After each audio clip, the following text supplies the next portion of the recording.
All right, we want to start off in dealing with the whole issue of insomnia. And then later on in the second hour, we're going to be dealing with the issue of chronic fatigue. What is this issue of insomnia? 1/3 of our lives on an average is spent sleeping. That's a significant piece of data. So much of your life is spent sleeping. That's encouraging. You realize that a lot of time goes by and you are sound asleep when it does. Quality of sleep is a critical issue for many people. It's not just how much time is spent in bed, but whether or not you are experiencing high quality sleep. Now, sleep is just as important as balanced nutrition and exercise in maintaining good health as well. In fact, when a person doesn't get enough sleep, it has an hallucinogenic effect upon their life.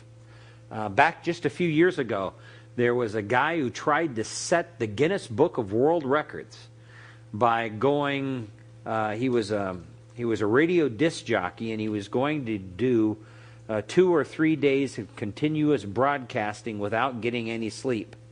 With all that energy that's expounded in terms of broadcasting and not getting any sleep, by the 3rd or 4th day, he was climbing the walls and he was seeing things that weren't there. There is a sense in which lack of sleep produces, this is the way God has created us, in us certain, causes a certain mechanism where now reality is completely distorted. Chemicals are released in the brain that are not normal when we've had the proper kind of sleep. Or there's a deficit of certain chemicals in the brain as well. And we begin to imagine things that aren't there. We begin to see things that aren't there. And this particular disc jockey saw large bugs crawling up the wall. And so as a result of it, they had to go in and drag him out of the control room, the broadcast control room, having gone completely nuts. And that was all as a result of sleep.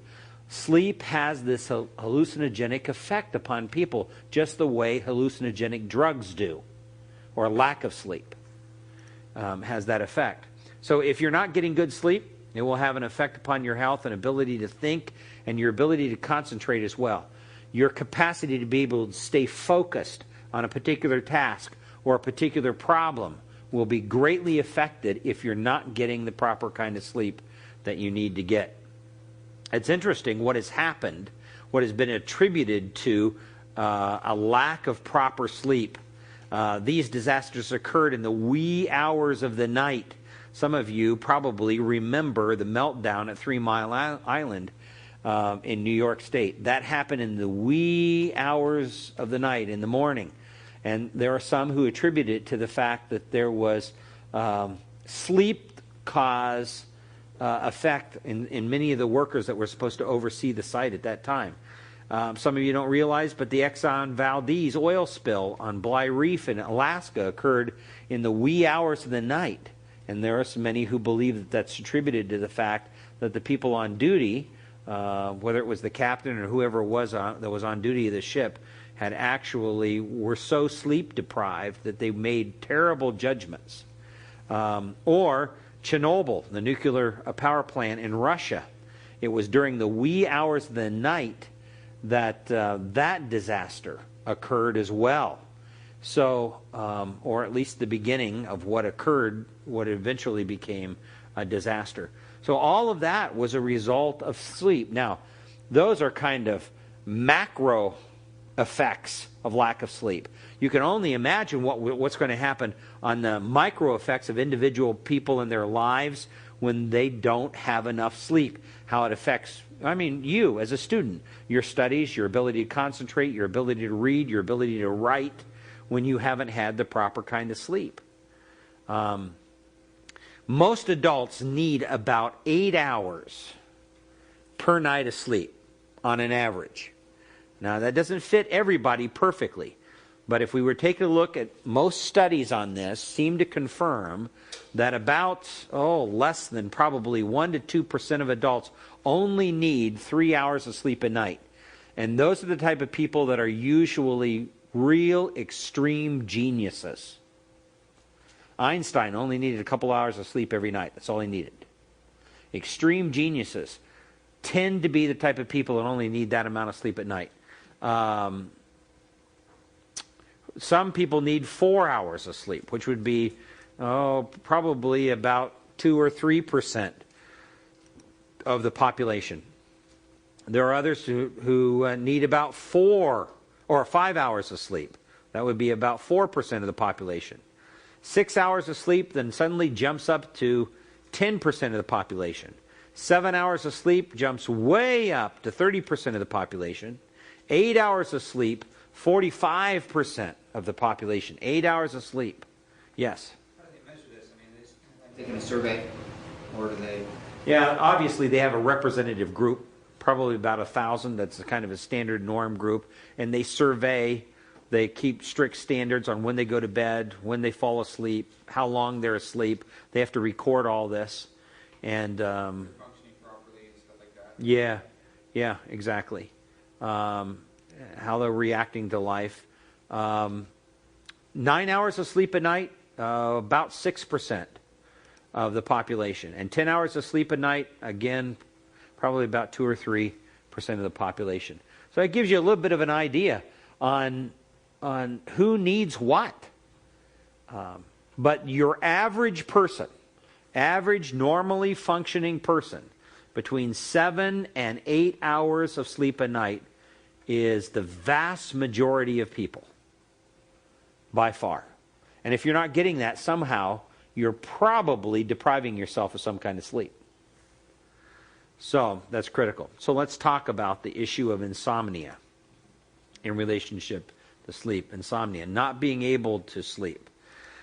I want to make some observation. Insomnia is a subjective experience because it describes a variety of different experiences that people have in relationship to their sleep and their patterns. So somewhat, it's kind of hard to define insomnia. It can involve difficulty falling to sleep or staying asleep or enjoying a restful night's sleep. It can involve that. It's usually considered a symptom that may be caused by many factors. Like, for instance, where you live in the world. If you live in Alaska, where the sun shines 6 months of the year, most of the day, and then it's dark 6 months of the year, most of the day, then during the times of light, you're probably awake an awful lot, and it's hard to go to sleep. During the times of darkness, you tend to sleep a lot longer and a lot more if you're way up north. So it could be factors like that. Sleep deprivation is associated with bizarre behavior. As I said, a lack of sleep can have an hallucinogenic effect upon people. After 3 to 5 days of sleep deprivation, chemicals similar to LSD start to appear in the blood. And so that's the kind of thing that produces those hallucinogenic effects. They begin to see things that aren't there, or imagine or hear things that aren't there.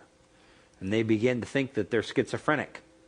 It causes memory failure and impairs normal mental acuity. It limits attention span. Hallucinations are common, perhaps brought on by the LSD-like substances. After sleep deprivation, 10 days may be required for all body functions to return to normal. Once you've deprived yourself for a long period of time, it would take about 10 days of very faithful 7 to 8 hours of sleep at night in order to return to a normal functioning lifestyle again. There's a link between sleep and maintenance of the immune system. We know that for sure. The immune system, when you're not getting the proper kind of sleep or enough sleep, tends to be compromised, and you tend to be more susceptible to physical problems, viruses, bacteria, general diseases that come along because your immune system is so depressed. Sleep changes over a person's lifetime. Usually, when a person is younger, they tend to need more sleep and require more sleep. As they tend to get older, they require less and less sleep. When you get to be retirement age, you don't sleep as long or as well. You tend to get tired earlier in the evening, but then you wake up several times in the middle of the night as you get older. Boy, that's come to me because this past week I found out I'm going to be a grandfather. Now, I know that most of you thought I was around 25 years of age, but now I'm going to be a grandfather, so I'm getting older. All right? And I realize that I'm getting older. So you don't sleep as well as you did when you were young. I can remember when I was in college, I could sleep through, you could have World War III going on in the room. They could be playing music, have lights on, sleep right through it. Now, just like Ecclesiastes 12 talks about, I awake at the least little sound. Whoop, I'm wide awake. Right, which tells me that I'm not really sleeping really, really deep. There are several true organic problems may contribute to insomnia as well. Sometimes certain kinds of diseases do have an effect upon a person's capacity to be able to sleep. Insomnia is influenced by age and gender. In 1995, 49% of adults questioned had difficulty sleeping, an average of at least 5 nights per month. This equates to 87 million people with problems sleeping. Stress and worry are some of the greatest reasons that are given. 31% admitted to dozing off while driving a vehicle. 12% of those who did were involved in an accident. 37%. Wow. That almost is scary, driving the LA freeways. You think of 37% or 31% of all those out there have the potential to fall asleep. No wonder there are accidents the way we have them. Well, what are some of the costs that are related to insomnia? Well, in 1990, direct costs of medical care or self-treatment includes costs borne by parents, organized healthcare providers, insurance companies, or the government, were estimated at $10.9 billion. By 1993, costs had risen to $15.4 billion. 1994, the indirect costs, such as decreased productivity at work, healthcare needs, property costs related to accidents, and medical costs associated with the comorbid conditions, were estimated to be between $70 billion and $92 billion annually. Wow, that's pretty serious cost. Now, it could be questioned how those numbers were really arrived at, but I would imagine that everybody putting those numbers together would say that these are estimates. But it does take a toll financially. So let's define, what are we talking about as best as we can? Well, a precise definition is difficult because the amount of sleep needed by each individual to function at peak performance varies. Some studies suggest newborns require 16 to 18 hours. Children to the age of 10, 9 to 10 hours. Age 10 to adult, 7.5 to 8 hours. Elderly, 6.5 hours. But too many make exceptions to these hard and fast rules. There are many who do make a lot of exceptions. What are solutions for insomnia? Well, many people obviously turn to medications, sleeping pills, whether they're over-the-counter sleeping pills or prescription type of sleeping pills. There are many who do that. Some turn to sleep hygiene, where you set a regular time to go to bed and wake up. You try to normalize your routine as much as possible. Even if you're staying in an unfamiliar place, you try to eat dinner at the same time you normally would. You don't go to bed early. You get up and out of bed at a regular time, even if sleep was very poor. So you make certain that the sleeping room is quiet, darkened, and cool. And then a person tends to do better in terms of their sleep. All of that is just what is commonly referred to as common sense or hygiene.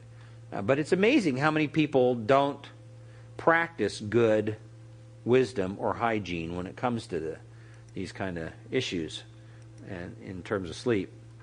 Exercise regularly, early in the day, or preferably in the late afternoon, but not in the evening. Avoid within 3 hours of bedtime, because that produces certain chemicals in your body when you exercise, and if you're doing it 2 to 3 hours before you go to bed, those chemicals will still be working on your body. So at least exercise 3 hours before you plan on going to bed and going to sleep. Has a tendency for those chemicals to dissipate in your body, and then your muscles are much more ready to relax. You're too tensed up. Avoid afternoon or evening napping. When you're having difficulty sleeping at night, you need to consolidate your sleep time. Avoid confrontations with others just before bedtime. Avoid frustrating activities such as balancing the checkbook just before you go to bed. That's a very frustrating responsibility, especially in seminary. All right. Avoid spicy or heavy foods during the evening as well. And of course, do not eat meals, small snacks, to alleviate hunger is okay, or drink large quantities of liquids late at night, especially caffeine-related liquids. Coffee, sodas with caffeine in them. Well, that'll have a tendency to work on your system, and you won't sleep as well at night either. Don't read, work, eat, or watch TV in bed. The bed should only be for sleep-related purposes. Don't do that. All right? Don't read, work, because you have a tendency, then your body tends to equate that with some kind of stimulation. So when you lay down, it's not equated with this is a time to go to sleep. We are creatures of habit. That's the way God created us. And sometimes when we get ourselves into bad habits and our body is used to a certain bad practice, then it's very, very difficult to get out of that bad practice. All right. If sleep doesn't begin within a short time, that is 20 to 30 minutes, leave the bed and don't return until sleepy. Some say the opposite. Continue to lie in bed with your eyes closed. But the general rule of thumb is get up, get out of bed, you're not sleepy enough, and then get sleepy. Maybe go do something, read, whatever it is that's going to help you to be sleepy, and then go back to bed. And you'll be ready to fall asleep, hopefully within 20 or 30 minutes of laying down. Sleep only as much as needed to feel refreshed and alert upon arising. Avoid oversleeping. Avoid or minimize caffeine, as we talked about before. Coffee, tea, soft drinks, alcohol and tobacco, especially near bedtime. More specifically, avoid caffeine for at least 6 hours before bedtime. Also, some medications like Sudafed, which have the same kind of effect or caffeine effect as some of those sodas. So when you feel fatigued early in the morning or in the afternoon, take a brisk walk outdoors. This will help you readjust your body clock so that circadian patterns in terms of being awake and asleep, and in relationship also as well to the temperature of your body, which goes down during the peak times of the night. You want to make sure those patterns are into a routine. All right, if we were taking a look at the stages of sleep, they would look like this. Some studies, this is an electroencephalograph, or EEG, which uses electrodes placed there on the scalp to record and amplify electrical activity in the brain. When a person is awake, you can see the EEG pattern here. It looks something like this. This is kind of consciousness. And this is what's happening, at least what the EEG is able to record in terms of brain activity. So we are able to identify certain stages of sleep based upon those EEG patterns. There's pre-sleep, and then there's hypnagogic state, which is about 10 to 15 minutes.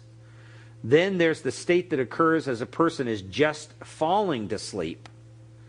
And then it's at that particular time, that's a time, for some reason, for immense mental creativity. Just as you're falling asleep. Maybe you've had that, where you've been writing a paper or you've been trying to solve a problem during the day, And just as you were falling asleep, you thought of the answer to it. Oh, I know what it is. I know what I need to do. And you have to get yourself out of bed and you have to write it down in order to get that thing done. Well, that's very common among a lot of people, that just before you fall asleep, for some reason your brain is immensely creative. A person puts pieces together which one may not otherwise have constructed during this particular time. And so you're putting relationships together that you didn't do before in your normal conscious waking time. So, in identifying some of these stages, stage 1 would be something like this. The alpha waves are very, very prominent in stage 1 of sleep. And you can see this. This is quite a bit different than what we saw in terms of the consciousness and being awake. The alpha waves are very, very prominent. A person is easily awakened during this first stage of sleep. Very easy to do that. Stage 2, then there are irregular, larger wave patterns which are much more prominent. In fact, you can see this. The EEG shows them up. And in fact, there's a sporadic boost in these wave patterns. And these are what we call sleep spindles. All right? This is stage 2 where you're falling asleep. And this person is much harder to awaken. At stage 2, you try to wake this person and they do not want to wake up. All right? This is usually the stage that's going on at that time. Sleep spindles may occur, and sudden muscle contractions. Some of you probably remember that. As you're falling asleep, all of a sudden you'll jerk. Or you've seen somebody do that. And they think that there is a relationship between these spiked energy things that are going on in the brain and these sleep spindles and your muscle movements. All right? So there's sudden jerking that occurs that is involuntary. Yes? What about the ones like you see somebody sleeping on a desk, Yeah. Is that the same thing? Yeah, probably so. You've seen somebody that's laying down or laying on a desk like that, and you see them jerk, then they're falling into stage 2 of sleep. So that happens during that particular stage. Well, then stage 3 is where the delta waves become prominent. Large, slow, 1/5, 2/5 cycles per minute. Now, this is a radically different, changed looking EEG. And you can see these delta waves. These are just dipping way low in terms of stage 3 of sleep. Deep sleep occurs at this particular stage. Once you reach stage 3, it's as if your brain is relaxed and you start to really sleep. Stage 4, then, very, very large delta waves. You can see them now, they're extended, and this is very deep sleep is experienced. Sleepwalking and talking can occur, and the person won't remember it the next day. All right? They'll get up. I don't know, do we have any sleepwalkers that's willing to admit it in here, in our class? Nobody's willing to admit it, okay? That's okay, you don't have to. It doesn't have to be confession time here. But we had a gal in our congregation where she had a terrible problem with sleepwalking. And in fact, her parents had to put little bells and stuff on her door, which would wake them up in the middle of the night when she'd open her door and leave, or bells on her window because she'd crawl out her window. One day they found her. She was in her pajamas. She had walked all the way down the street and was sitting at a public park bench in the middle of the night. And Mom and Dad was sound asleep when it happened. And the next day the girl had no recollection of what had happened. Even though she was able to kind of, in a groggy fashion, interact with her mom and dad, they basically took her back home, put her to sleep, and bolted the door so that she couldn't get out the door in the middle of the night. So it's this stage 4 of sleep that occurs. And this is also the stage where nightmares and terrors may occur. Now, what's happening when the brain goes through all this? Well, God has designed us in such a way that when the brain goes through all that activity, it's as if your brain is purging a lot of the sensory data it is taken in all day. You have a lot of data coming in that is, in a sense, meaningless data to you. Temperature is data coming to your brain. Smells are data coming to your brain. Eyesight, you notice things even though you don't concentrate. You don't notice an awful lot of things. Daylight activities, things, people going by, stuff like this. There's data going in, data going in. Things you hear. If you listen very carefully, you can hear something running in the background. Or you can hear our data projector and a little fan running there. Well, your brain's registering all that data, even though you choose not to focus on it. And it's at sleep at night that it's almost as if God has designed it in such a way that all that's purged. So the next day, you'll feel refreshed. There's a significant change that occurs.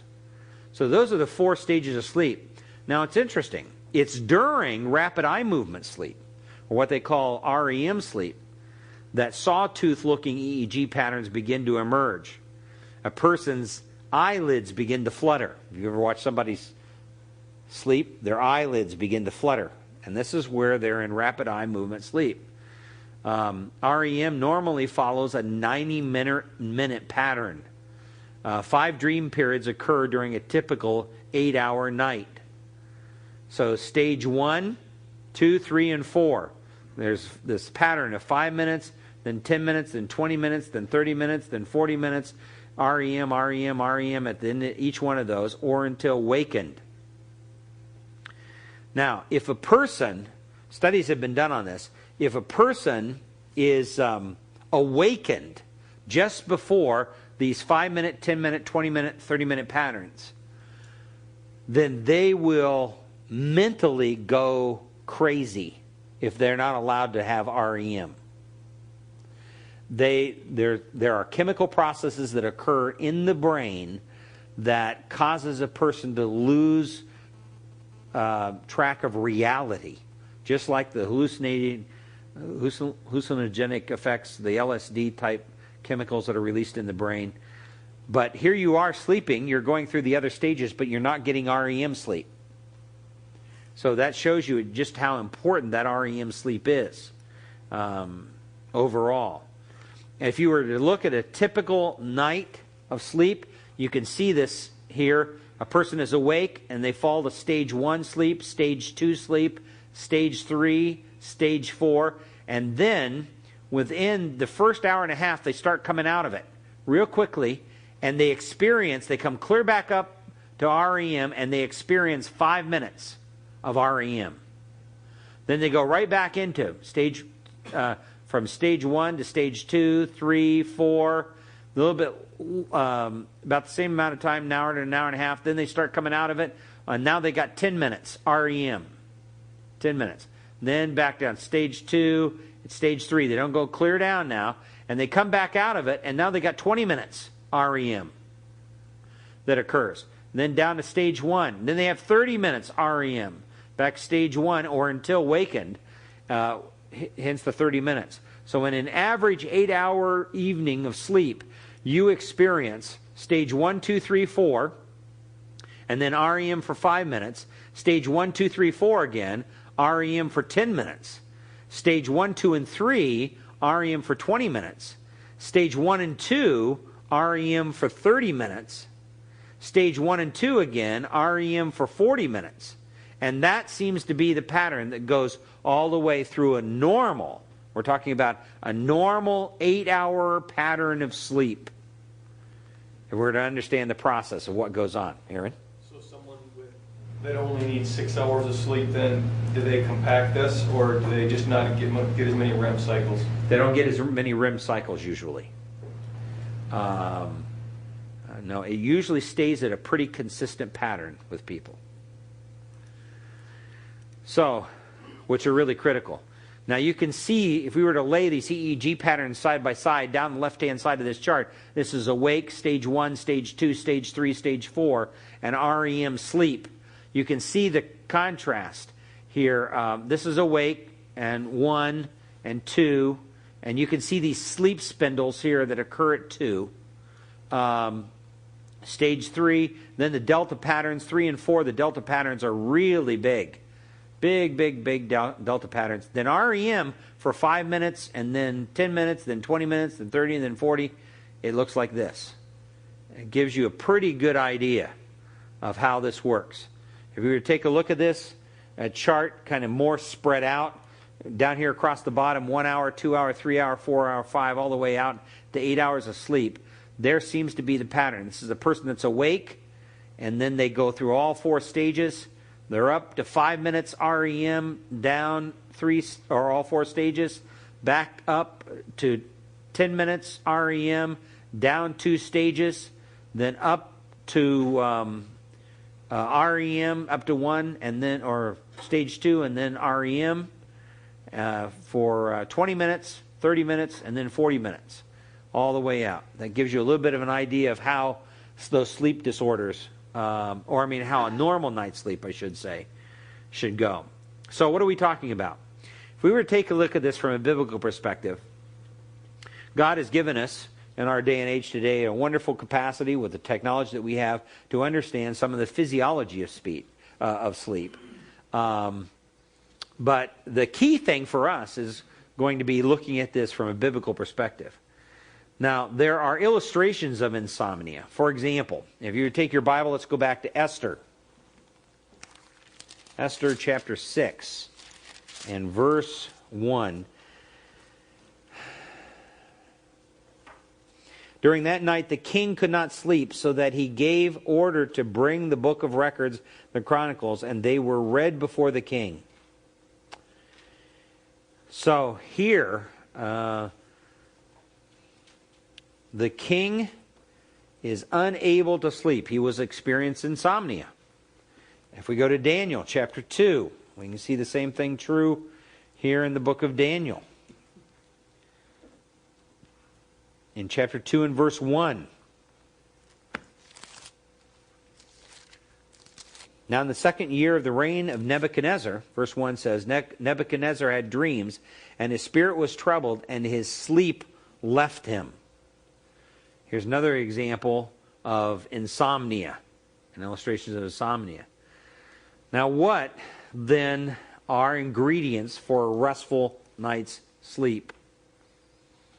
By the way, in both of those cases, both in Esther and Daniel, one of the things that contributed to their sleeplessness was the king's own sins in relationship to making major decisions about what God wanted him to do or didn't want him to do, which contributed to his restlessness.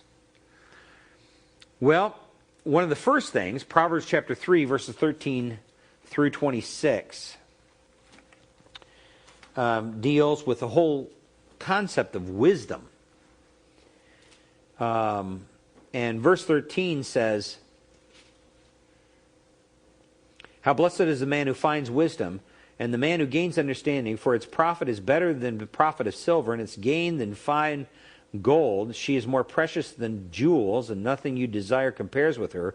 Long life is in her right hand, and her left hand are riches and honor. Her ways are pleasant ways, and all of her paths are peace. She is like a tree of life to those who take hold of her, and happy are all who hold fast to her. By the Lord, by wisdom founded the earth, by understanding he established the heavens, by his knowledge the deeps were broken up, and the skies dripped with dew. My son, let them not depart from your sight. Keep sound wisdom and discretion, so that they will be life to your soul and adornment to your neck. They will walk in your way securely. Then you will walk in your way securely, and your foot will not stumble. When you lie down, you will not be afraid. When you lie down, your sleep will be sweet.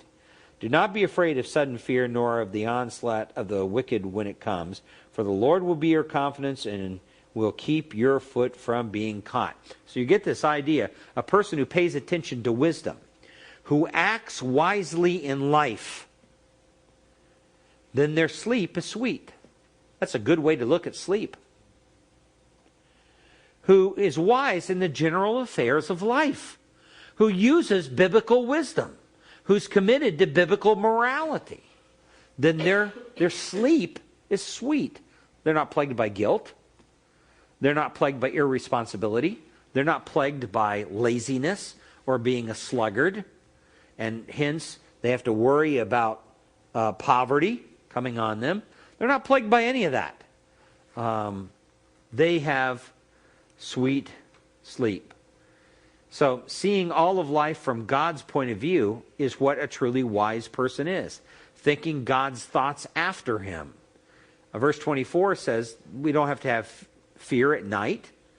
Verse 26 says our confidence is in God. So a change in thinking affects every area of our life. Philippians 4:8, we have to saturate our mind with Scripture. The things that are true, honest, just, worthy, excellent, praiseworthy. We're supposed to dwell and set our mind down on those things. A truly wise person does that.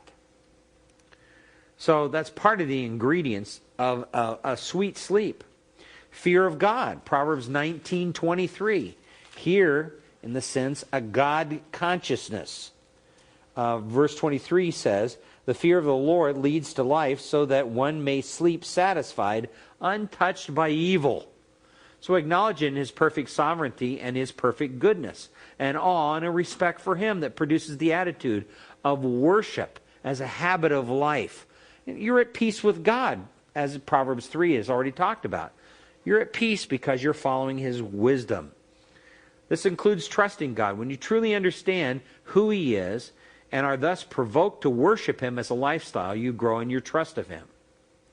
Then there is obedience and holiness. Back in Proverbs chapter 6, verses 20 through 23. Verse 20 says, my son, observe the commandments of your father. Do not forsake the teaching of your mother. Bind them continually on your heart. Tie them around your neck. When you walk about, they will guide you. When you sleep, they will watch over you. And when you awake, they will talk to you. For the commandment is a lamp, and the teaching a light, and reproof for disciplines are the way of life. That has to do with holiness.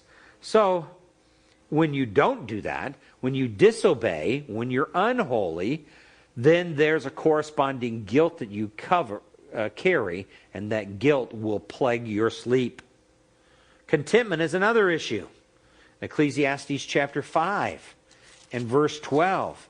Ecclesiastes, here Solomon is dealing in this autobiographical polemic. In verse 12, he says, the sleep of the working man is pleasant, whether he eats little or much, but the full stomach of the rich man does not allow him to sleep. In other words, you work hard, you do all the duties you're supposed to do that day, then you'll sleep better at night. The person who doesn't get, who concentrates only on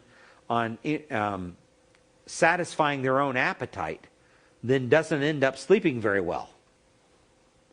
That's a very self-centered part of life. A good illustration of that, as you can see with the Apostle Paul in Philippians chapter 4, verses 10 and following, where Paul talks about his own life being at peace. But he says, but I rejoice in the Lord greatly that now at last you have revived your concern for me. Indeed, you were concerned before, but you lacked opportunity. Not that I speak from want, for I have learned to be content in whatever circumstances I am in. I know how to get along with humble means. I also know how to live in prosperity. In any and every circumstance, I have learned the secret of being filled and going hungry, both of having abundance and suffering need. I can do all things through him who strengthens me. So, there's a good illustration of that. He understood the concept of contentment, and Paul slept well at night.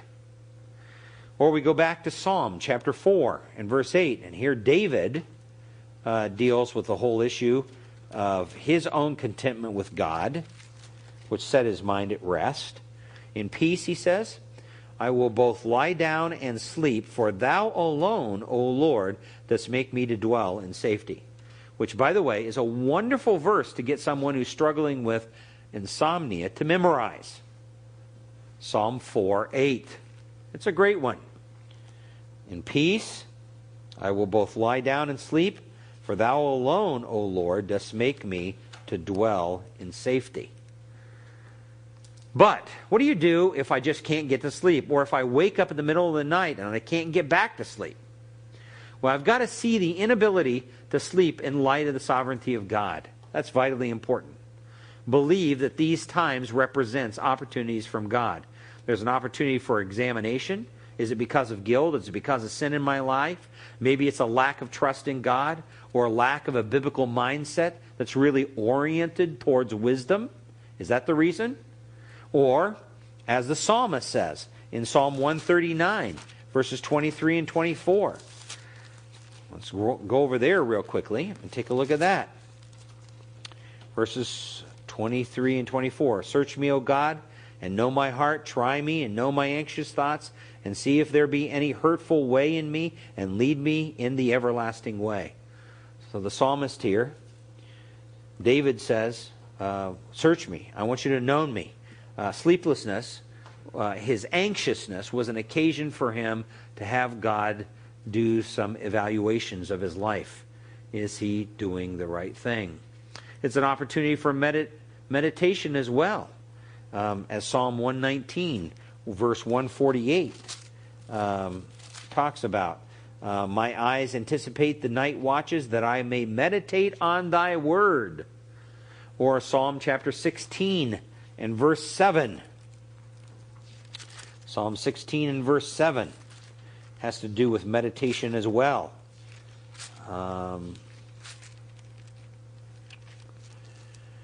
I will bless the Lord who has counseled me. Indeed, my mind instructs me in the night.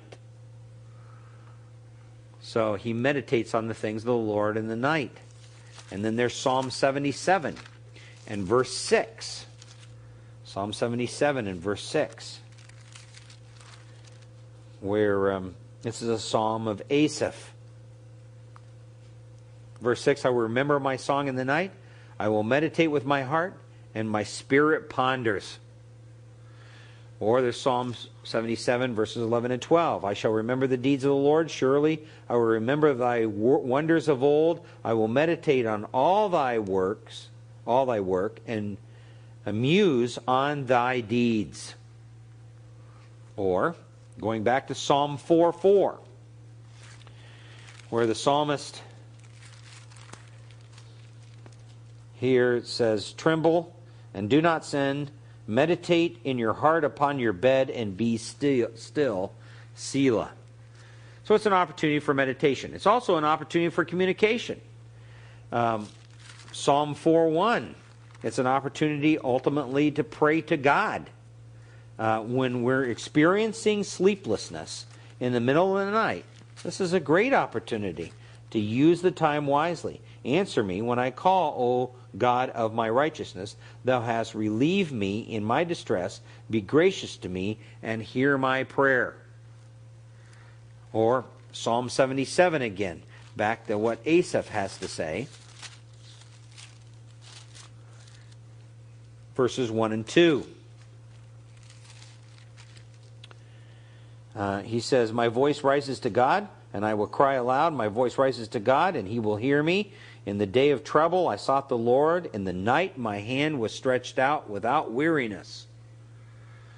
Or, of course, we could jump to the New Testament. And there the Apostle Paul again in Philippians chapter 4, verses 6 and 7, which really has to do with anxiousness and worry.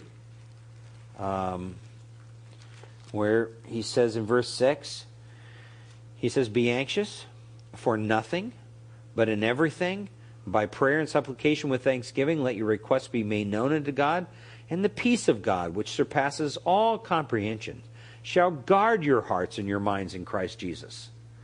So, prayer for your own burdens is an opportunity for that. And prayer for others and their burdens kind of gets your focus off of self. That's critical. That's the thing that tends to keep us up and tends to keep us worrying. Yes? As a general rule, would you suggest doing these outside of bed, meaning getting up and out of bed like you had said before? Or would you say just lie in bed and do this? No, I think it's not wrong to lie in bed and do this, but you'll tend to get sleepier if you get up and you do it, and then you come back when you're real sleepy. And 20 to 30 minutes then, that rule applies to Yeah, these as well? you should be going to sleep once you lay down within 20 to 30 minutes. That should be a rule of thumb. But the other one was 20 to 30 minutes away from bed, correct? Or was that just until you're tired? No, that's just until you're tired. Okay. No. You're only away from bed until you're tired. There's no set limit on that. All right. We summarize it like this. Address the possible spiritual causes of insomnia. What would they be? Well, lifestyle of habitual worry and anxiety, not trusting God. That can cause insomnia. You got to find that out as a good counselor. Or maybe there's guilt over disobedience that has been not dealt with in a proper way from a biblical perspective. They haven't confessed it to God or to others. Or they haven't repented before Him and sought His forgiveness or the forgiveness of others. Or there's a lack of hard work doing all you know to do and can do to solve the issues, but doing no more than that. So there's a lack of hard work in the person's life. Or not having a biblical mindset, a mind that's so saturated with Scripture that they think biblically as a lifestyle. Their tendency is naturally to think worrisome, pessimistic, God-dishonoring, negative thoughts rather than hopeful thoughts that rest upon the promises of God, thoughts that trust in the atonement of Christ and His constant intercession as a high priest before God, that are supposed to give hope and security. There's a lifestyle of discontentment with people, with circumstances, and with God. And then when God keeps your eyelids open, they can see it as an opportunity for examination, meditation, and supplication before God. This becomes the key time and the key opportunity. All right, after we come back from break, we're going to deal with chronic fatigue syndrome. Yes, question? What about all the drugs that are out to help people sleep? What's thoughts on that from your perspective? Most people, if they are practicing good, wise sleep hygiene, do not need the drugs. They are quick fixes. Most people don't need them. Now, I realize there are some people who have legitimate diseases that cause insomnia, and the drugs are a real asset. So I don't want to rule that out. But for your average person, it has to do with bad lifestyle. And they shouldn't have to take the drug. And like we said, we tried to stress here, is the fact that if they've done everything they can and they still aren't sleeping well, then they have to see this as an opportunity to actually use this time actively to pray, to meditate upon the Word of God, and to examine their own life. See what's going on. In order to wrap up the stuff that we talked about in regards to insomnia, I want to recommend an article for you. It's just an excellent one. In fact, it just recently came out in the Volume 4, Issue 1, Winter 2007, the Journal of Modern Ministry. And in the back of it, there's an article written about sleep disorders and biblical counseling by Charles Hodge, who is a medical doctor, not the theologian. All right, the medical doctor. Sleep disorders and biblical. And what he has written there is really, really good. It goes on through several pages of the issue of sleep loss, the causes of sleep deprivation, scriptural teaching on wise use of resources, sleep and wise use of resources, treatments for sleep loss, changing schedules, obesity treatments, practical sleep hygiene, medications and insomnia.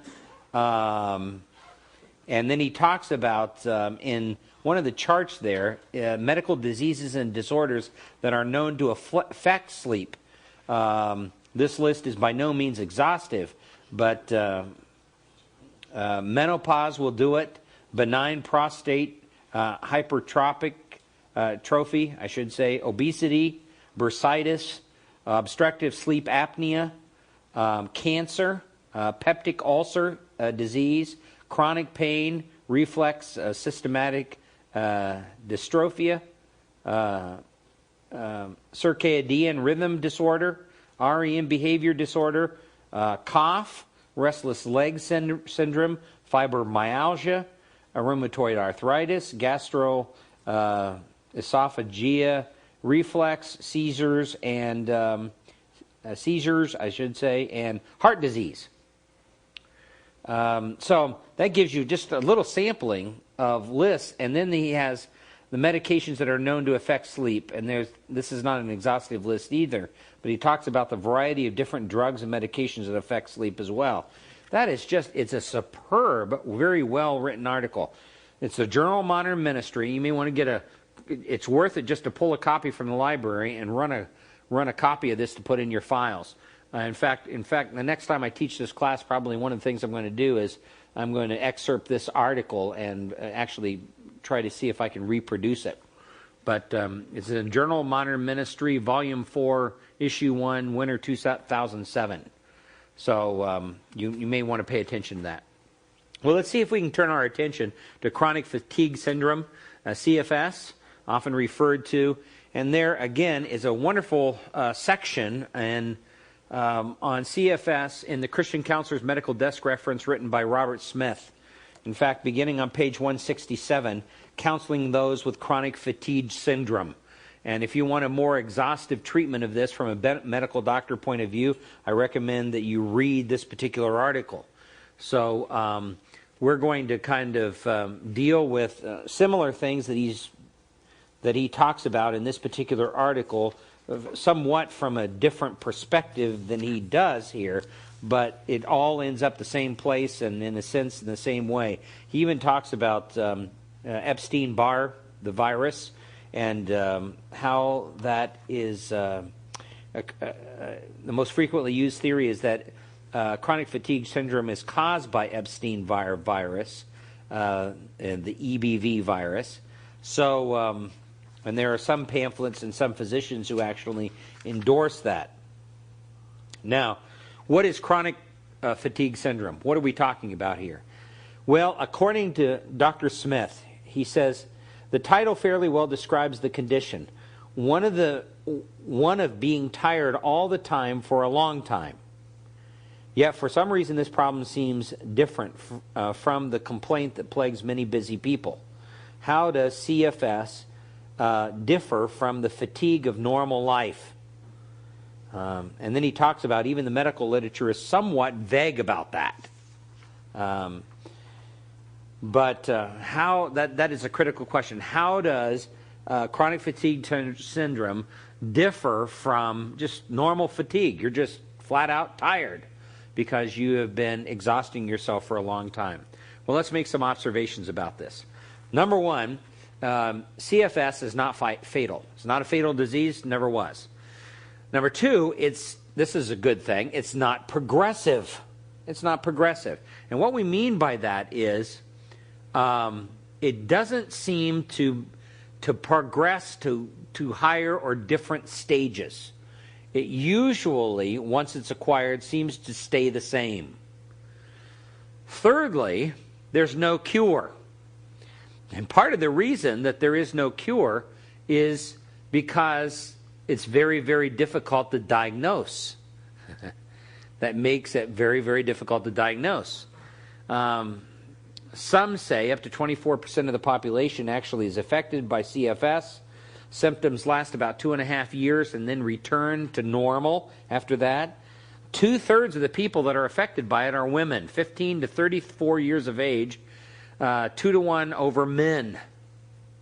All right? 2-to-1 over men. Has caused some people to speculate, we're not sure, that somehow CFS is related to the menstrual cycles of a woman or of her growing older and her ability to reproduce, and somehow there seems to be a link there between the two, but it's only an associational link or a distance correspondence to it. No direct cause has ever been proven. But the fact that 2/3 are women is certainly a significant statement. Some of the medical information on this, there's no proven diagnostic or therapeutic approach exists to it at all. The main focus is on alleviating symptoms through exercise, nutrition, and drugs.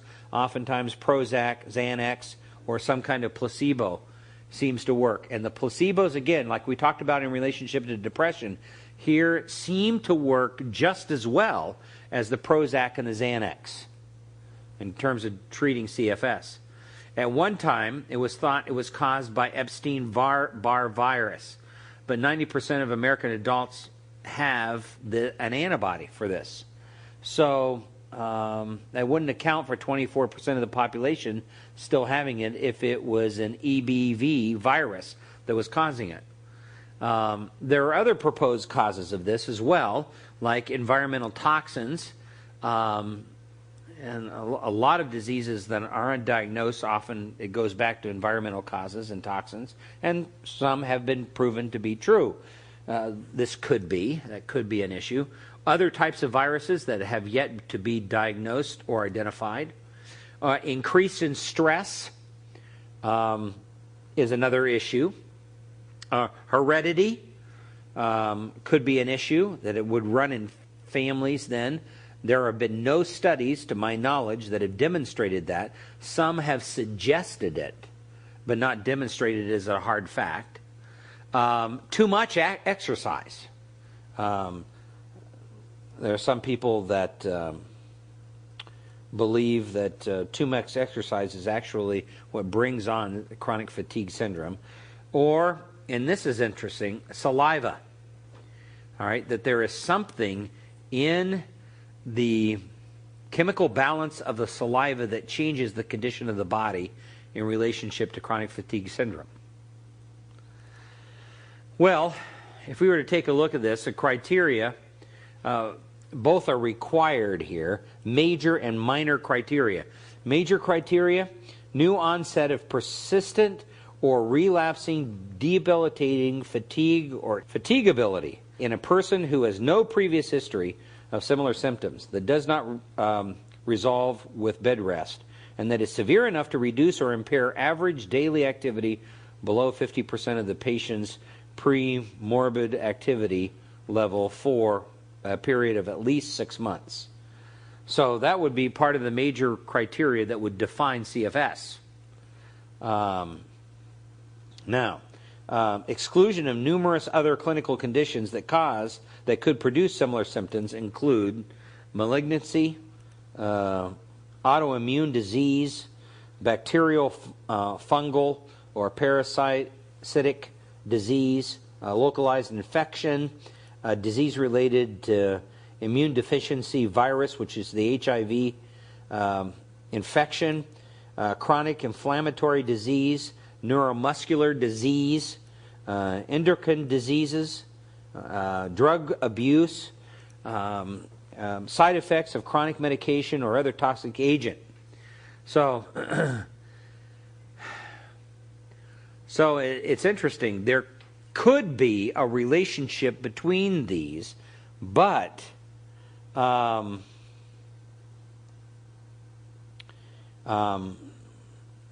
direct relationship has never been demonstrated from a medical or biological standpoint. Minor criteria would be this. To fulfill a symptom criteria, a symptom must have begun at or after the time of onset of increased fatigability, and must have persisted or reoccurred over a period of at least 6 months. Individual symptoms may or may not have occurred simultaneously. At least 8 of the following have to be met in this case. Symptom credibility would be this. Like, for instance, there'd have to be 8 of these in order for it to be defined as chronic fatigue syndrome. Anytime I read this, every time I go over this, I think about the ADD and ADHD criteria.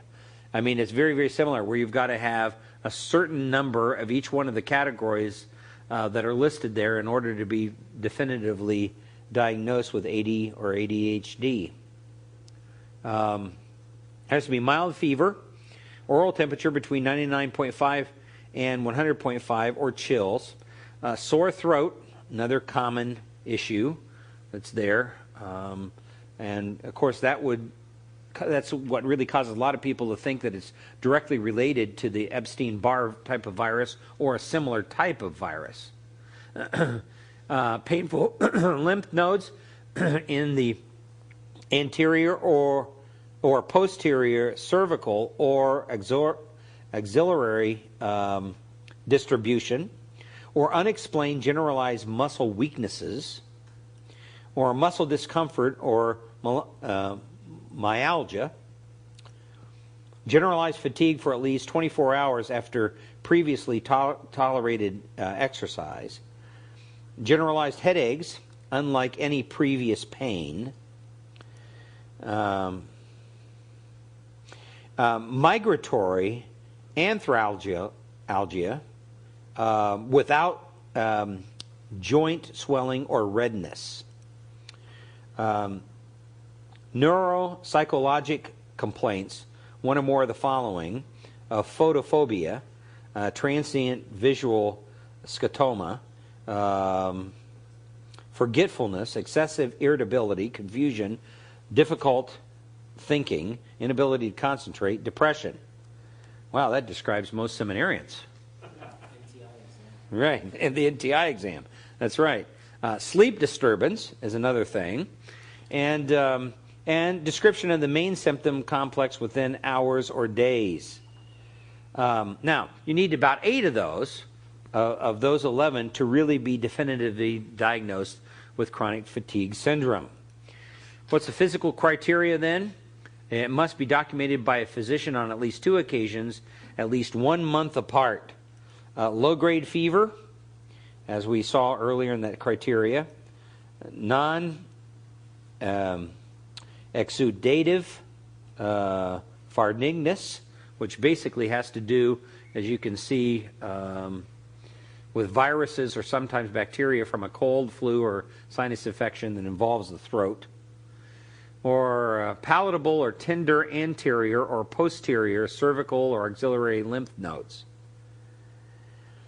So that would be some of the physical criteria that actually a doctor would look toward in order to try to lay some kind of diagnosis of chronic fatigue syndrome on a person. What about the approach then at this point? Through physical examination, if organic condition is found, then a person will need help in how to respond to the illness in a biblical manner. If that's true, if they're able to identify, hey, this person has 8, 9, 10, or 11 of these characteristics, and they diagnose them as having this, then as a counselor, we will need to help them to respond to this illness much the same way that a person has been diagnosed with cancer. Then how are you going to help them and give them the hope that God would give them? Obviously, we go back to 1 Corinthians 10:13, right? There's no temptation taken you except for what is common to man, and God is faithful. He will not allow you to be tempted above what you're able, but with that temptation, He will always provide a way of escape, a way to stand up under it. Or if not found, the counselor needs to take a detailed look at problems, pressures, and unpleasant circumstances in the person's life. So there's one of 2 directions we're going to go here. Either there is a description of this as having been found, and the medical doctor would look at this as a definitive disease diagnosis, or it's not found, they're not able to find anything, then we have to look at what is it that's going on in this person's life. What are the problems that they're facing, or the pressures that they're struggling under, or the unpleasant circumstances, or maybe there's been some kind of loss or significant setback that they know that they're never going to regain or achieve, which carries this whole idea of hopelessness, probably carries a good deal of depression that's going to go along with it as well. Well, we have to do a lot of data gathering. There's no substitute for this. Like Proverbs 18:13 says, if a man speaks before he listens, he is a fool. And again, we come back to this issue here. What are the pleasant and unpleasant circumstances that are going on in their life? Sometimes it's related to marriage. Sometimes it's related to singleness. Sometimes it's related to just repeated reoccurrence of other physical diseases. And even though their body has conquered that, they've received the correct type of medical treatment, they seem to come down with this unexplainable, undiagnosable issue of chronic fatigue syndrome. What's good or bad about them? We need to ask the counselee about their circumstances. We need to then evaluate their responses. What do they think about their responses? And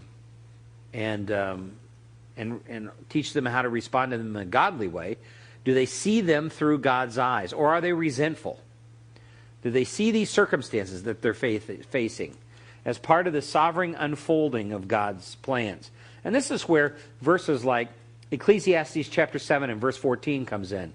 When times are good, be happy. When times are bad, Solomon says there, or when times are adverse, remember God has created one as well as the other. All right? So we've got to decide, then what does God intend us to understand about this? This problem, this physical drain that I have. How much time do they spend thinking about them and dwelling upon their particular problem? That's a critical issue as well. So what about pleasant or unpleasant circumstances? Let me add to this. One of the key things, I think, with CFS is whether or not the person is getting moderate, regular exercise. All right? This is really key. To build themselves up strength-wise. We're not talking about putting them into a heavy exercise routine. We're not talking about that. Don't do that. They won't be able to do it. They won't have the energy to do it. But mild exercise that gradually increases and begins to build some of their body strength. For some people, that's going to be harder than other people. Some people are allergic to exercise. All right? And boy, it's hard to get them to just go out and walk. I want you to go out and walk around your neighborhood for 10 minutes today. That's all I want. Just 10 minutes. Walk around the neighborhood. Oh, that's hard to do. Then you increase it to 15 minutes, then 20 minutes, then 30 minutes around the neighborhood. At least that's 30 minutes more than they were doing before. Mild exercise, which kind of gets all the right things pumping in the body. Look for factors that may contribute to the fatigue. Fatigue can be aggravated by responses to life. They're not responding to life in a real good way. And so as a result of that, their tendency is to just bow out. I mean, we see this. Take your Bible just for a moment and go over to Proverbs chapter 26. You get the idea that the lazy man or the sluggard of Proverbs oftentimes has the same kind of characteristics. Boy, you're going to get people mad if you directly launch into this, but has the same kind of characteristics of the chronic fatigue syndrome person. That doesn't mean that everybody with CFS is a sluggard. I don't want to say that, because some people really want to work on their problems. So you've got to be very, very careful when you come to this. But when you get to Proverbs 26, verse 12, he says, "Do you see a man that's wise in his own eyes? There's more hope for a fool than for him. The sluggard says, there's a lion in the road, a lion in the open square. As the door turns on its hinges, so does the sluggard on his bed. The sluggard buries his hand in the dish. He's weary of bringing it back to his mouth again. The sluggard is wiser in his own eyes than 7 men who can give a discreet answer." What's implied there is that 7 men have just walked into his house to persuade him, hey, we were just outside, there's no lion in the road, everything's okay, get up. Well, he's so lazy. On the one hand, he's got an arrogance and pride to him. He won't listen to the counsel of 7 men who answer discreetly. There's no lion in the road, they say. He won't listen to that.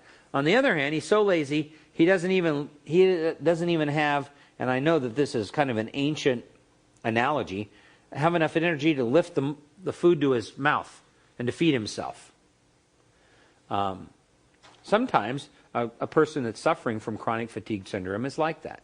Now please, again, don't go away saying that what we're talking about here is that a person with chronic fatigue syndrome is always a sluggard. I'm not saying that. I'm just saying that there are characteristics of a sluggard that are similar. And there are some who think they have chronic fatigue syndrome when in reality they don't.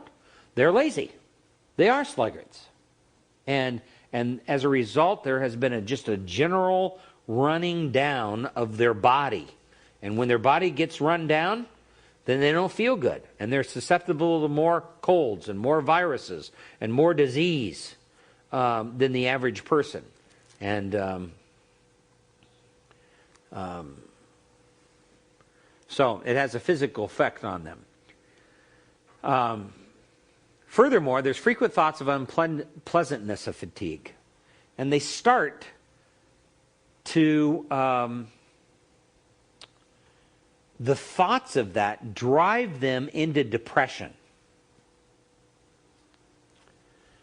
They become very, very depressed. For example, the unfairness of what is happening. Why does it have to happen to me? Now, that's something that we can address from a biblical perspective. Because really, from a biblical perspective, God is a just God. And we need to zero in on the fact that he's a just God. God has never made any mistakes, and he didn't begin with this person with CFS. He didn't begin with you. You're not God's first mistake. He somehow is not unjust here. Or you find them wishing for something better. Oh, I wish I had a better body. I wish I had better circumstances. I wish I had better whatever. Fear and worry is also a very common theme that seems to take place here. Fear of personal health and how their personal health is going to go. A worry of not getting work done because of the fatigue. They start a project and get going and they don't have enough energy to finish it. Or worry of getting over the fatigue. You know, is this ever going to come to an end? Am I ever going to come to the point where I don't have to suffer from this anymore? Or there's fear of possible accusations because of the fatigue. They fear that somebody's going to come along and accuse them of possibly being lazy or being a sluggard. This is something that they worry about. They are fearful of. Or there's lack of proper sleep. What are the thoughts when lying in bed? A person with chronic fatigue often rests a lot during the day, and as a result of that, what we talked about in terms of the stages of sleep at night, they're not getting all the stages of sleep. So that, again, has a cumulative effect upon their body. That wears on the immune system and represses the immune system. So all of those things. Attitude is another issue. They may have been accused of faking the symptoms. Right? And most people that come to you that are professing Christians are not going to do that. They're not going to fake it. They're really describing what they feel. Right? They're more concerned with the praises of men than the praises of God. And that's the reason why their attitude is so negative. Right? Because they're obviously not going to receive much praises from men. From a man's standpoint, they look lazy. They look non-responsive to life. They look unhappy. They oftentimes look depressed. They shuffle around. There's no spring in their step. Or maybe guilt is a critical issue here. And of course, there is no such thing as false guilt. We've talked about that in previous counseling classes. But no such thing as false guilt. False guilt doesn't exist. Guilt is a fact that has to do with culpability before God. If they are aware of unconfessed and unrepented of guilt that's a part of their past, this will have a drain on their conscience and their attitude as well. Unconfessed sin does that. David talks about that. When he didn't confess his sin, his bones, as it were, wasted away within him. Or G here. Is the person taking advantage of the fatigue for some reason? Are they taking advantage of this by overreacting to everything? Or they're attempting to manipulate other people. Well, I can't do this, I can't do that, I can't fulfill this responsibility, I can't fulfill that responsibility. You're going to have to do this for me, you're going to have to do that for me. And they use their chronic fatigue syndrome as a way to manipulate other people. These are things that you've got to be aware of in counseling. And becomes really a source of frustration and strife within families. So are they using it for this particular purpose? What are some of the possible causes here? Well, the fatigue may be the result of one's responses to the problems of life, not a result of a virus. Until later on, medical science is able to demonstrate that definitively. quote-unquote psychosomatic. People, because of their unbiblical responses to problems in life, create symptoms. In fact, psychosomatic is kind of an old term now. It's psychoneuroimmunology now instead of psychosomatic. Psychoneuroimmunology is the new term for this, but it means the same thing. That when people think that they're sick, then they start to manifest symptoms of that sickness. All right? And then it creates the symptoms. Then secondly, not organic, but a habit. In other words, this is a way that probably has a preconditioning element to it, goes way back in their life, maybe from the time that they were a child. They learn to respond to life in this way. And it's a withdrawal issue. They learn that they received a lot of sympathy and a lot of support, a lot of kudos from people when they act helpless or they acted weak or they acted fatigued. They realize that that was the case, and so as a result, they fall into a life pattern that's that way. Or it's organic. I mean, obviously, as biblical counselors, we're not going to rule out the fact that there may be a component of this that is really organic that hasn't been discovered yet. Is this organic? And maybe it's just not known yet. Well, that's possible, but that doesn't change it a whole lot in relationship to our counsel to people. Because if it is an organic problem, then as I said before, you're going to treat it like you do every other disease. And by the way, there's excellent, the first chapter or so of Dr. Bob Smith's book here, The Christian Counselor's Medical Desk Reference. He talks about a Christian's response to illness and disease. And that's just very excellent biblical development of how to respond to that kind of thing.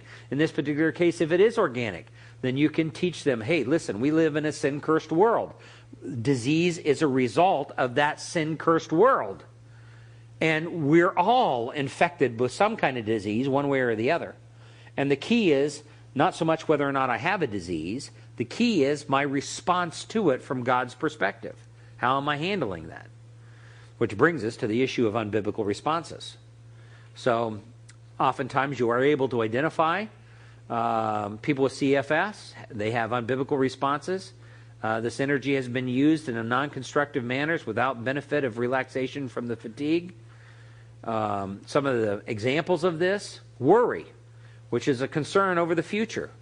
The wrong day, can't act upon the future. Rather than releasing bodily energy through productive activity, it actually activates more energy that is not used. So worry hypes the body up and uses up productive energy in unproductive ways. And so that person is in this pattern that repeats itself of getting worry, then fatigue. No energy. Worry, fatigue. Worry, fatigue. Worry, fatigue. And it drains energy in an unnecessary way.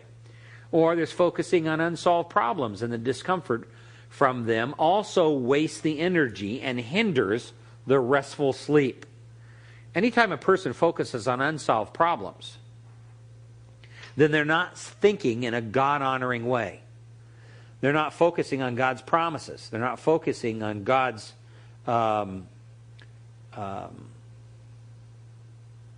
ability and to be able to overcome their problems. And so as a result of that, all of that focused concentration and the discomfort from those particular problems ends up draining energy in an unnecessary way, and thereby hinders restful sleep at night. So we toss and turn, like we saw there in Proverbs chapter 23 of the man who tosses and turns on his bed.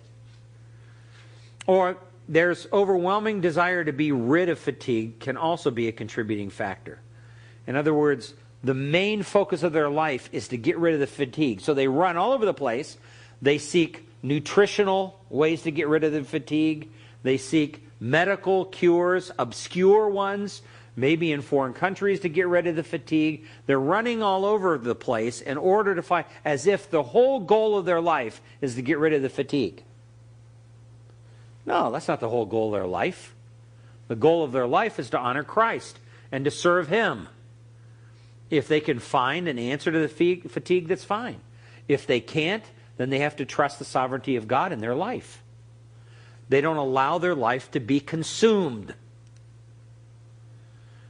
This becomes a dominant theme of their life, running around trying to find the cure. It increases the discomfort, ultimately, of the feeling. And in reality, it's something like this that it becomes the idol. I gotta find a cure at all costs. Even if I have to spend my last penny, I've got to feel better. And as a result, they waste time with their friends, they waste time with their family, they waste time with their church, time that they could have used very productively to honor and glorify the Lord. It's all zeroed in on trying to get rid of the fatigue. So this can be a very destructive path that they choose to go after in their life. What's the counsel that we need to give a person like this who experiences chronic fatigue? I love that picture. All right, there's a good picture of a person with chronic fatigue syndrome. What's the counsel? Well, see a medical doctor. It's one of the first things. Not just any doctor, but a good medical doctor. CFS symptoms are mimicked by other diseases, so we've got to make sure that it's not some other kind of disease that's going on. That's really critical. So the first thing you've got to do is see a doctor. Spend a lot of time gathering data about their life, their attitudes, their thoughts, their actions and reactions to unpleasant situations, stresses, worries. This is really key. Helping them keep a journal of their thought. A thought journal can be very productive and will also help you to identify whether or not this person is still struggling with depression. Don't minimize the problem by calling the fatigue imaginary. I don't even get into that with counselees. I don't even debate whether or not it's imaginary or real. I just assume that they're coming with the problem, that it is a problem for them. Whether it is imaginary or real, God will identify in the long run if we deal with this biblically. Okay? So I don't even debate that issue. That's a non-issue. If somebody wants to debate it with you and they claim they have CFS, I say, listen, I don't know. I'm not God. God's the only one who has the answer to this.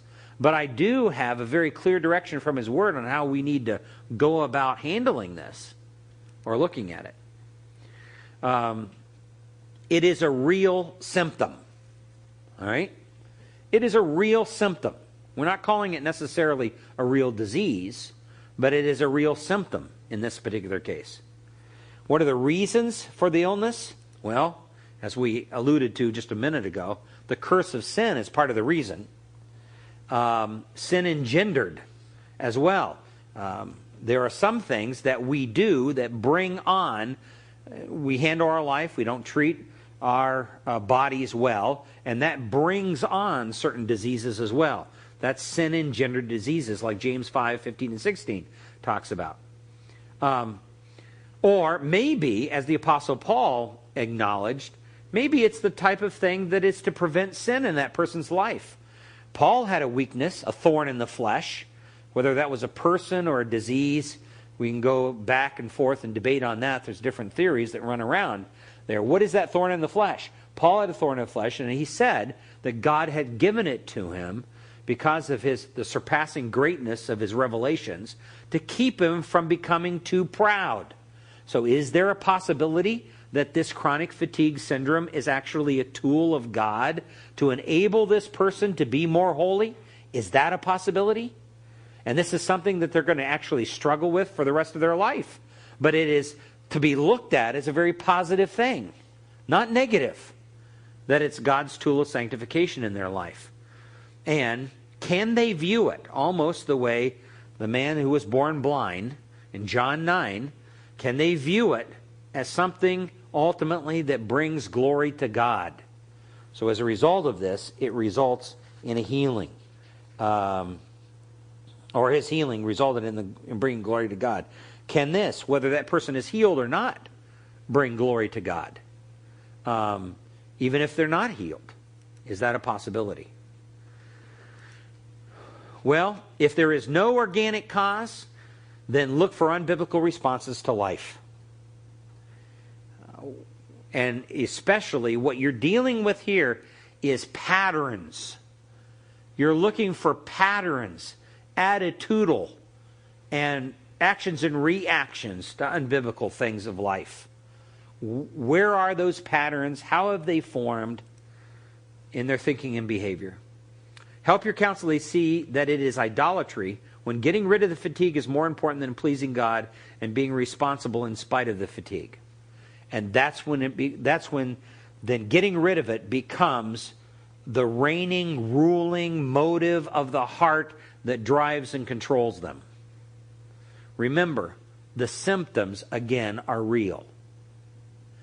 Even if there is no way to identify that it is an organic cause, remember, the symptoms are real.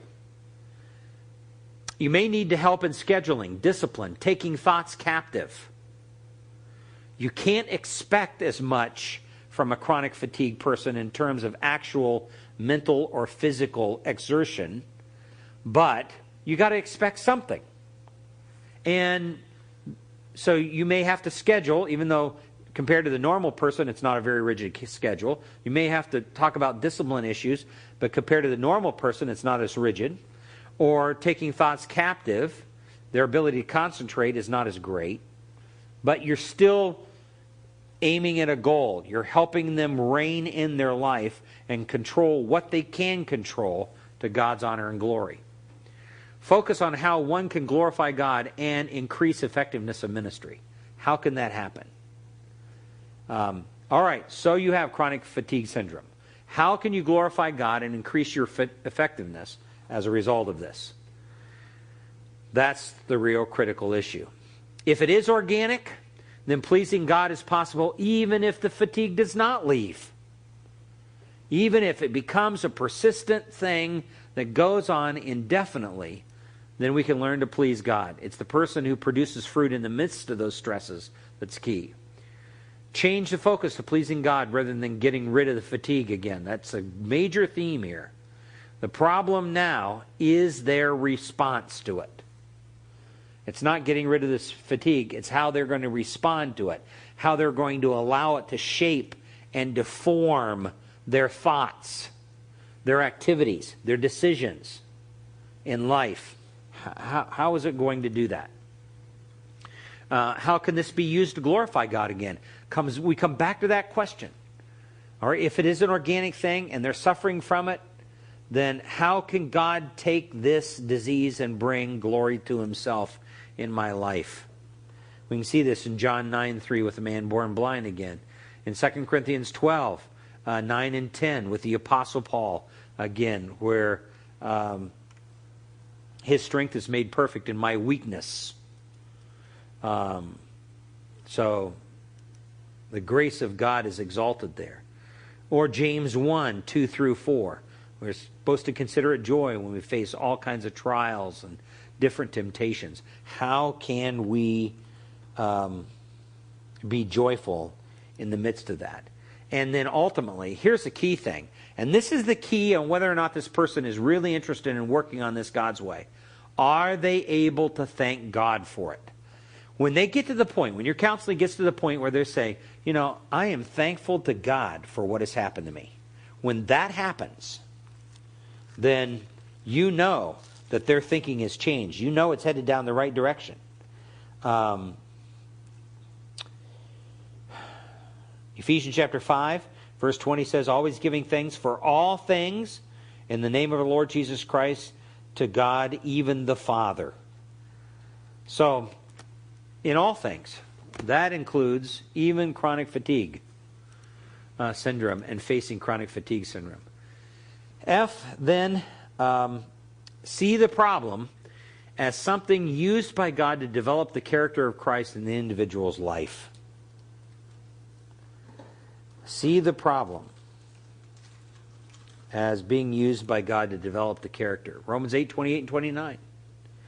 All things work together for good to them that are called. Matthew 20, 28. Look for the ways to be serving. All right? Matthew 20, 28. The Lord, that's what the Lord came not to serve, or not to be served, but to serve and to give his life a ransom for many. So,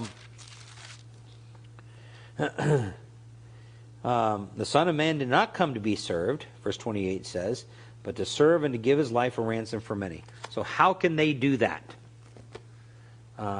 Was Jesus ever exhausted? Yes. Was he ever tired? Yes. Did he ever spend sleepless nights? Yes. You can see him all night long praying in the Garden of Gethsemane. So they're not the only ones to have gone through this. And we have a sympathetic high priest because of it. Then control and use thoughts and minds productively. 2 Corinthians 10:5, bringing all of our thoughts captive.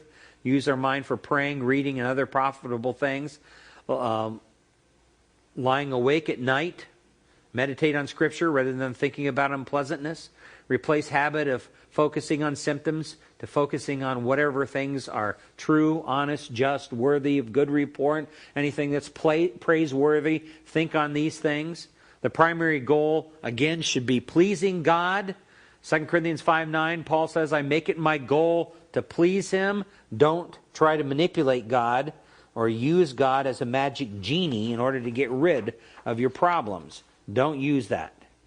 But in all of this, it's vitally important then that we learn to focus on life.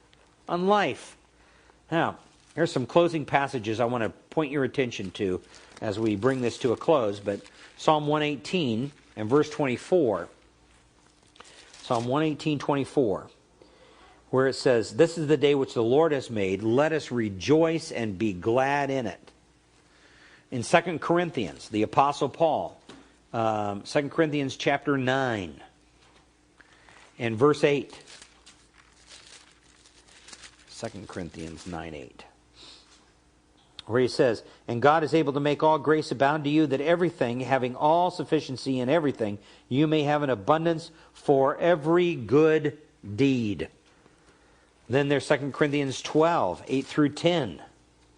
Verse 8 says, Concerning this I entreat the Lord 3 times that it may depart from me. And he said to me, My grace is sufficient for you, for my power is perfected in weakness. Most gladly, therefore, I will rather boast about my weakness, that the power of Christ may dwell in me. Therefore, I am well content with weakness, with insults, with distresses, with persecutions, with difficulties, for Christ's sake. For when I am weak, then I am strong. Strong, that is, in the Lord. He's not talking about physical strength, but strong in the Lord. And, of course, Philippians 4:13, where it talks about I can do all things through Christ who gives me strength, which basically is really focused on discontentment. So this can grow out of a spirit of discontentment in life. He's learned to be content in all things. Realize that the only real victory is going to come through dealing with the problem from a biblical and eternal perspective. That's key. 2 Corinthians 4, verses 14 through 18. Again, verse 16 says, Therefore we do not lose heart. But though our outer man is decaying, yet our inner man is being renewed day by day, for momentary light affliction is producing for us an eternal weight of glory far beyond all comparison. While we look not at the things which are seen, but at the things which are not seen. For the things which are seen are temporal, but the things which are not seen are eternal. So Peter had joy in the midst of difficulty. You can see that in 1 Peter, all of 1 Peter as well as 2 Peter. And in the midst of most severe persecution and difficulty, there was still an overriding joy. So that helps us to understand not just insomnia, but chronic fatigue syndrome, and how we have to be sensitive and address those particular issues with people that will be seeking us out for pastoral counsel.